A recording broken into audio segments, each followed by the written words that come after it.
From the Mapleview Animal Hospital studios, this is the WHTC Morning News with Gary Stevens and Peg McNichol on 99.7, 1450 WHTC and WHTC.com.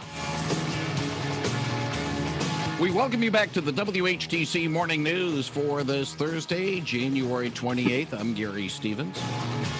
Thursday mornings, we have a chance to chat on a weekly basis with the six-term U.S. House Representative from R-Zeeland, Bill Huizenga. He joins us via the Zoom connection this morning. Bill, good morning, and welcome back to WHTC. Good morning, Gary. Good to be with you. Glad you are with us, and there are a few things we need to talk to you about. First of all, CBS News, we're learning that a number of U.S. House members have sent a letter asking for more protection, especially when these representatives leave Washington, return to their home districts. They're fearing for their safety. First, I'll ask you, are you among them, or can you understand perhaps maybe some of their concerns? No, I've not signed the letter. In fact, I'm not familiar with the letter, so I don't know who actually signed this letter. The responsibility for our safety while we're in Washington primarily falls on the Capitol Hill Police. And then when we are back home, it's a combination of the Capitol Hill Police working with local police departments and if necessary, federal marshals. So I'm not familiar at all with what these folks are requesting. Are you concerned about your public safety, especially when you're back in the district? Well, there's certainly, as both a staffer and then now as an elected person, I've seen some tough situations and some pretty dicey ones back when I was working for Pete in some pretty tumultuous times with the impeachment of Bill Clinton and those kinds of things. I've never felt overly in danger or anything like that because I think most folks are truly pretty reasonable. Yet we know that those threats are out there. You look at what happened with Gabby Giffords, for example. I mean, that was literally my first couple of weeks in office. There are going to be those things. Look, I've had threats from the left. I've had threats from the right. The simple fact is that is a part of this. Unless there's something specific, which gets investigated and has occurred both recently and in the past where we've had specific situations. Those tend to be one-off situations and law enforcement handles it. So I'm thankful for that, but I'm not particularly worried about it. Frankly, what can be done to try to tone down some of this so that we don't have this cloud of suspicion of possible actions against lawmakers? Maybe how can we how can we get the hot water to quit boiling over outside of having just waiting for time? Yeah, and Gary, you and I have talked about this over the years. It's a combination of so many things. With people quote unquote not accepting who is elected to Facebook and Twitter and all the alphabet soup of all the social media where people can sit behind a keyboard and say some pretty awful things with seemingly no consequences. And, look, we've just seen heightened rhetoric on all sides over the last number of years. It takes responsible, reasonable adults to say, hey, look, hold on. We have disagreements, but certainly violence is not an acceptable way of dealing with it. And whether it's with the shooting of Steve Scalise and somebody who was inspired by the left, but was clearly disturbed.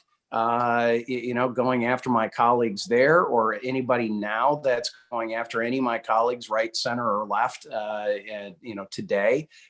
This is serious, but look, we just all have to, as in society, I think we just have to lower the temperature here a bit, and that's a responsibility on everybody's plate. Now, it's a question that has been brought up in the state legislature and now being brought up in Congress as well. Those who wish to have weapons with them legally. Your thoughts about whether or not maybe this needs to be done on a national level, Congress level, having being able to carry concealed weapons with license, or maybe keeping the guns out. It just seems as if that some feel that they need to have that extra protection. So, Gary, are you talking about in the Capitol and like as members? Yeah. Okay. Well, so already in the House of Representatives, having a weapon on the state House floor is illegal. There was a case back in the day where a state senator, David Jay, had been carrying a gun. It fell out on the Senate floor. In fact, at the time, Senator Bill Van Regenmorter was a part of that. They actually ended up expelling him. The rule on the U.S. Capitol floor is there are no weapons, canes included, by the way. People remember their history of that, the caning that happened on the House floor. Look, Michigan has a fairly robust concealed pistol license, had the ability to carry, which is you have to go through an extensive training. It is recognized by 40 states. So that you have reciprocity is what it's called throughout most of the country. The only exception in the Midwest is Illinois. And even now, in fact, I was just talking to some police officers. They were telling me that they're restricted from even being able to carry. So there's when they go to Illinois, when they go to Chicago. Certainly, look, there's hundreds of thousands of concealed carry license owners already here in Michigan, millions of them around the country. And it's about responsible gun ownership. I can tell you, and we talked about this immediately after what had happened on January 6th. There were colleagues of mine, one of them who's a former MMA wrestler, former military. We've got former sheriffs and police officers. We used to have a SEAL Team 6 commander that was part of it.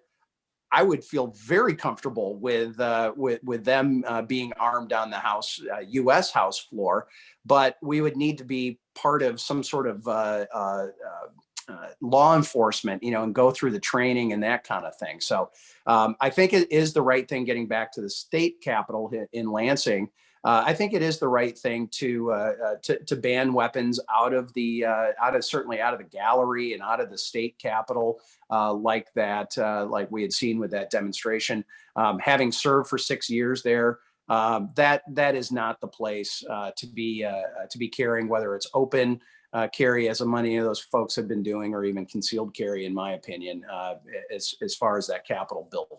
The reason why we brought it up on the national level is there's a report a New Jersey Republican was set off a magnetometer near the House chamber while carrying a concealed gun last week. So that's why I brought it up on a national level. And of course, the situation we discussed this last week with you about the metal detectors and being in for a vote. And so people want to listen to that, go to the podcast at WHTC.com. One final thing, and hopefully we'll have time to be able to do this on a regular basis, Bill, in sort of an effort to try to maybe cool down the temperature a little bit.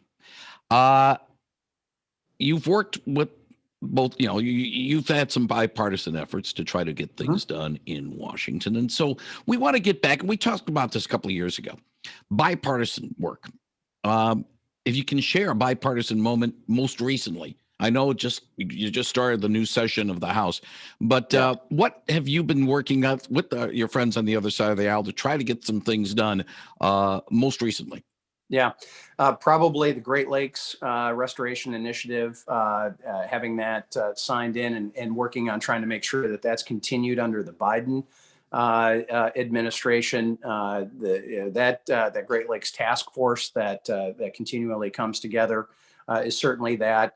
Our 30 by 30 group, which is 30 Republicans and 30 Democrats, who are very concerned about our debt and our deficit. We're reconstituting that.